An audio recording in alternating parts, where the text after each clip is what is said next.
So yung schedule ng mga crank bars natin mga pare ko ay L/3.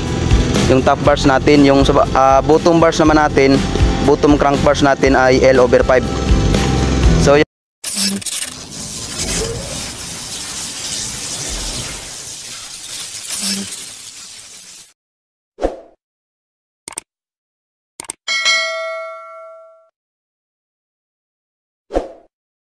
So yun, what's up mga pare ko, no? So ngayon ay balot na balot tayo kasi sobrang init dito sa namin area. So for today's video nga pala mga pare ko, mag-share tayo ng isang tutorial about sa mga crank bars o bin bars or extra bar ng mga biga. Kung ano yung mga ibig sabihin ng mga L/over ng mga bakal, yung nasa plano, mga L/4, L/3, L/5. So ito yung share ko sa inyo mga pare ko, no? About sa crank bars. So yung schedule ng mga crank bars natin mga pare ko ay L/3. Yung top bars natin, yung bottom bars naman natin, bottom crank bars natin ay L/5. So yan. Yung kahabaan ng biga natin ay 5 meters. Bali, yung tinatawag na L/5, yung length is divided by 5. So ayan, 5 meters yan mga pare ko, no? Yung kahabaan ng biga natin. Bali, 5 meters divided by 3 yung top bars natin. Ganun lang kasimple mag-estimate ng mga crank bars mga pare ko, no? Yung kahabaan ng biga ay 5 meters. Bali, i-divide lang natin siya sa 3. Ayan sa mga pare ko.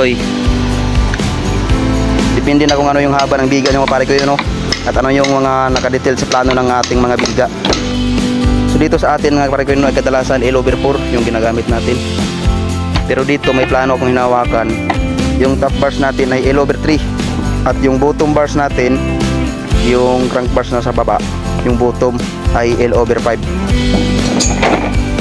So ito yung crank bars natin mga pare ko, no? Ayan.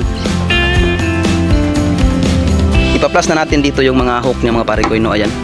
Yung hook pala na dito ay 15 cm. Depende sa laki ng mga biga na inyong gagawin mga pare ko, no? So dito ay 15 cm lang yung hook natin. Yung nakabind natin na bakal. At yung sa baba naman ng mga pare ko, no, ay L/5. Bali, length divided by 5. Yun yung kalalabasan ng natin, extra bar. Tapos i-add na lang natin yung kabilaang hook mga pare ko, no? Kabilaang hook, ayan. Add natin yan. Diyan kasali sa diyan kasali sa L/over. Bali dagdag na lang yan natin sa L/over natin yung mga hook. Diyan kasali sa sukat. Bali dagdag na lang natin yan. Ito. Yung mga L/over natin ay hanggang dito lang mga pare ko, no? Ayan dan. Yung sukat natin. Bali dagdag na lang natin tong 15 cm dito at 15 cm din sa kabila. So hanggang dito na lang muna yung video mga pare ko, no? Sana ay may nakuha kang idea kung paano natin babakalan yung mga L/over natin, yung mga extra bar natin sa mga biga. So ayun, nandito na lang muna yung video mga pare ko, sa may nakuha kang idea. So kung bago pa lang sa aking channel, mo sanang kalimutan mag-subscribe at pag-click na rin ng bell button para updated ka sa susunod ko pang mga video tutorial na i-upload.